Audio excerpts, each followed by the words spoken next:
ఇది లైఫ్లో చాలా తక్కువ మందికి దొరికే ఆపర్చునిటీ సార్.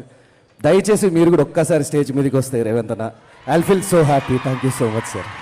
చాలా మంది కోరుకున్నాము, మరి గౌరవనీయులు ముఖ్యమంత్రి వర్యులు రేవంత్ రెడ్డి గారు వేదికపై వస్తే చాలా బాగుండు అనుకున్నాము. మరి మా అందరి ఆహ్వానాన్ని మన్నించి వేదికపై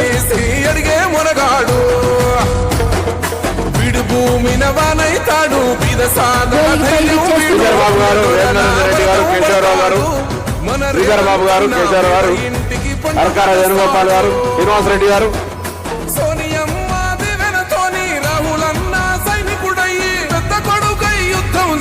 సిద్ధమాయే రేవంత్ అన్న మూడు రంగుల జెండా పట్టి ఒక్కరో కాంగ్రెస్ సూర్యుడు మన రేవంత్ అన్న నిగ్గదీసి అడిగే మొనగాడు.